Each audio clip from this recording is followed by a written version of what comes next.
Assalamualaikum warahmatullahi wabarakatuh. Perkenalkan, saya Miriska Putri Aulia Aziza, NIM 258 dari kelas AIK 3 Farmasi.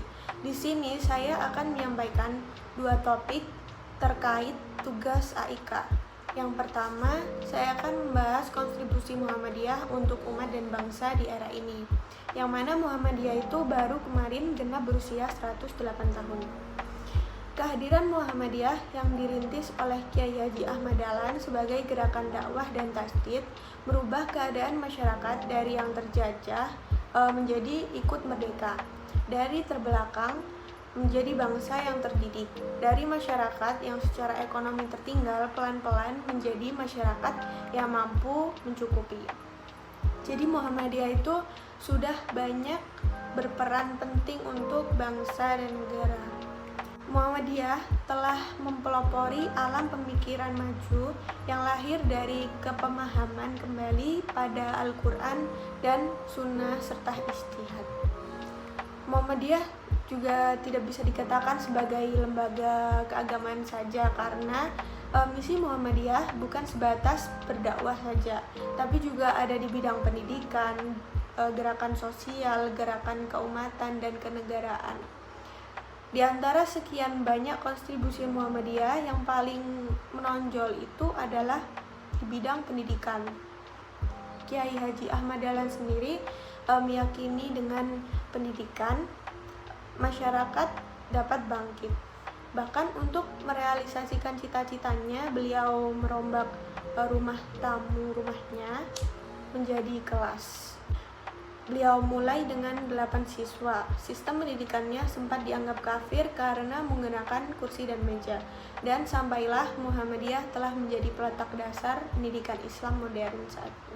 Saat ini Muhammadiyah telah memiliki banyak atau bisa dibilang puluhan ribu lembaga pendidikan, mulai dari jenjang dasar sampai dengan jenjang perguruan tinggi yang ada di mana-mana di seluruh tanah air ini. Kini peran Muhammadiyah menjadi makin penting dalam mengokohkan kecintaan terhadap NKRI, menguatkan kehidupan bangsa, dan menempatkan bangsa sebagai ladang berkontribusi.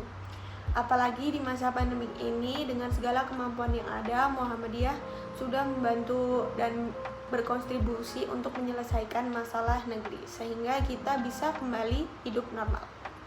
Selanjutnya pembahasan yang kedua yaitu teori-teori masuknya Islam di Nusantara.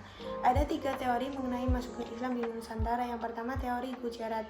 Islam masuk di Nusantara dipercaya datang dari wilayah Gujarat, India, di mana melalui peran para pedagang Muslim yang datang ke Nusantara lewat jalur perdagangan Selat Malaka. Yang kedua, ada teori Arab. Dalam teori tersebut mengemukakan pada abad ke-7 di pantai barat Sumatera sudah ada perkampungan Islam. Hal itu didukung dengan adanya jalur perdagangan yang bersifat internasional. Bahkan berita dari Cina pada zaman dinasti Tang jika orang-orang Arab sudah mendirikan perkampungan di pantai barat Sumatera. Teori ini didukung oleh beberapa bukti, antara lain yang pertama, adanya perkampungan Islam dengan ciri kekhalifahan Umayyah di pantai timur Sumatera pada abad ke-7 Masehi. Yang kedua, kerajaan Samudra Pasai menganut mazhab Syafi'i yang merupakan mazhab yang terkenal dan banyak dianut di Arab dan Mesir. Yang ketiga, penggunaan gelar Al-Malik pada raja-raja Samudra Pasai yang umumnya hanya digunakan di Mesir. Yang ketiga, ada teori Persia. Pada teori tersebut, Islam masuk ke Nusantara pada abad ke-13 yang berasal dari Persia. Ajaran yang marak saat itu adalah ajaran Syiah yang berasal dari Persia. Selain itu, adanya beberapa kesamaan tradisi Indonesia dengan Persia dianggap sebagai salah satu penguatnya. Contohnya adalah peringatan 10 Muharram Islam Persia yang serupa dengan upacara peringatan bernama Tapu'i atau Taput di beberapa wilayah Sumatera, khususnya Sumatera Barat dan Jambi. Hikmah dari peristiwa bersejarah tersebut adalah kita bisa meneladani kesuksesan mereka dalam berkarya dan membuat masyarakat Islam gemar membaca dan mempelajari Al-Quran.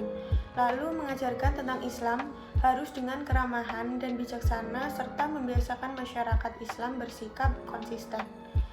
Dan bisa mengajarkan sikap tetap, bersatu, rukun, dan bersama-sama mempertahankan negara Indonesia dari ancaman luar maupun dalam negeri. Sekian dari saya. Wassalamualaikum warahmatullahi wabarakatuh.